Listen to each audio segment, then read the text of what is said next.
Disclaimer: views expressed are purely personal and not related to the employing organization.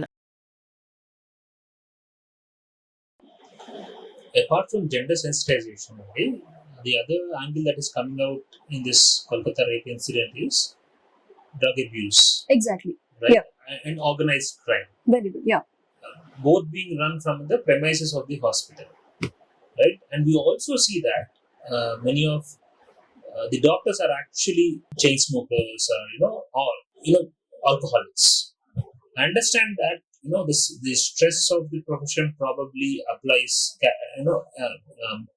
leads to that, right? But again, these are all addictions, right?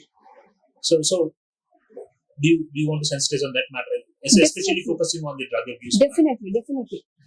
ఇప్పుడు యాక్చువల్గా మనము ఎవరైతే accused ఉన్నాడో వాడి గురించి మనము ఎంత ఎక్కువ మాట్లాడుకుంటే మనకి అంత ఇన్ఫర్మేషన్ బయటకు వస్తుంది. అంటే ఎలాంటి వాళ్ళు ఇలాంటి నేరాలు చేయడానికి అవకాశం ఉంది. ఇప్పుడు వాడు చూసుకుంటే వాళ్ళు ఏమంటున్నారు, డ్రగ్ అబ్యూస్ జరుగుతుంది, కాలేజ్ లో డ్రగ్ అబ్యూస్ జరుగుతుంది అంటే ఇది ఒక వాట్సాప్ ఫార్వర్డెడ్ మెసేజ్ మాత్రమే, అఫీషియల్ గా ఎవరు కన్ఫర్మ్ చేయలేదు. బట్ చెప్తుంది ఏంటి అని అంటే డ్రగ్ అబ్యూస్ అనేది జరుగుతుంది, అది ఈ స్టూడెంట్ అనే వాళ్ళు ఎవరైతే ఉన్నారో, ఎవరైతే విక్టిమ్ ఉన్నారో తను ఐడెంటిఫై చేశారు, అలర్ట్ చేశారు, ఎవిడెన్సెస్ తన దగ్గర ఉన్నాయి, తను గ్యాదర్ చేసిన ఎవిడెన్సెస్ ఎక్కడ బయటకి ఇస్తుందో అన్న ఉద్దేశంతో ఆమెని రేప్ అండ్ మర్డర్ చేశారు అనేది ఒక వాట్సాప్ ఫార్వర్డ్ వచ్చింది. నిజంగానే దీన్ని వెనకాల చూస్తే అంటే డ్రగ్ అబ్యూస్ ఎందుకుంది, మళ్ళా అక్కడ ఎవరు అంత ఏమంటారు దాన్ని, ఎందుకు అంత ఎలౌ చేశారు అంటే గవర్నమెంట్ చేతిలో డ్రగ్స్ అనేవి లేవా, అంటే ఎక్కడ మనకి మాదక ద్రవ్యాలు అనేవి ఎక్కడ ఆపాలో అక్కడ ఎందుకు ఆపట్లేదు, ఇంతవరకు మెడికల్ కాలేజ్ వరకు ఎందుకు వస్తున్నాయి అవి అంటే డ్రగ్ డెఫినెట్లీ ఇప్పుడు ఆల్కహాల్ ఇంటాక్సికేషన్ అయినా లేకపోతే డ్రగ్ అబ్యూస్ అయినా ఇప్పుడు వాళ్ళ మానసిక స్థితిలో వాళ్ళు ఉండరు, వేరే ఒక మానసిక స్థితికి పోతారు. సో అలాంటప్పుడు వాళ్ళు రకరకాల కారణాలు అయి ఉండొచ్చు, లేదు వాళ్ళు చూసిన సమాజం అయి ఉండొచ్చు, రకరకాల కారణాల దృష్ట్యా వాళ్ళు ఆ క్రైమ్ ని కమిట్ చేస్తారు. ఇప్పుడు ఆ క్రైమ్ ఆపడానికి డ్రగ్ అబ్యూస్ ఉంది, ఫర్ ఎగ్జాంపుల్ డ్రగ్స్ పట్టుకున్నారు, సిబిఐ వాళ్ళు డ్రగ్స్ పట్టుకున్నారు, తర్వాత ఏం జరిగింది దానికి ఉండే ఫాలో అప్ ఏది, ఇప్పుడు సినిమా యాక్టర్లు అన్నారు డ్రగ్స్ పట్టుకున్నామన్నారు, దానికి ఉండే ఫాలో అప్ యాక్షన్ ఏది, దాని తర్వాత ఏం చేసినావు నువ్వు డ్రగ్స్ ఆపడానికి, నీ గవర్నమెంట్ కి ఉన్న ప్లాన్ ఏంది, నువ్వు అంటే ఒక సైడ్ ఏమో బేటీ బచావ్ బేటీ పడావ్ అన్న స్లోగన్ ఇస్తావు, దానికి ఒక ప్రోగ్రామ్ అంటూ లేదు, జస్ట్ ఒక స్లోగన్ అది, అంటే దానికి నువ్వు ఏం ప్రోగ్రామ్ చేసుకుంటావో ఎవరి లెవెల్లో ఇండివిజువల్ లెవెల్లో మీరు చేసుకోండి, స్లోగన్ యూజ్ చేసుకోండి. డ్రగ్స్ కేమో నువ్వు ఒక డ్రగ్ కంట్రోల్ సొసైటీ ఒకటి ఉంది, ఈవెన్ మన పోలీస్ వ్యవస్థలో కూడా ఒక ప్రాపర్, తెలంగాణలో అయితే ఈ మధ్య ఒక ఉద్యమం లాగా తీసుకొని వచ్చిండ్రు లాస్ట్ ఇయర్ నుంచి, అంటే that is very appreciable actual గా. ఇప్పుడు కూడా మనము ఎవరినైనా ఒక యంగ్స్టర్ ని పట్టుకొని ఒక ఇలైట్ క్లాస్ అంటే ఒక ఇలైట్ క్లాస్ యంగ్స్టర్ ని పట్టుకొని డ్రగ్స్ ఎక్కడ దొరుకుతాయో నాయన అంటే వాడు ఈజీగా నీకు తీసుకుపోయి చూపిస్తాడు.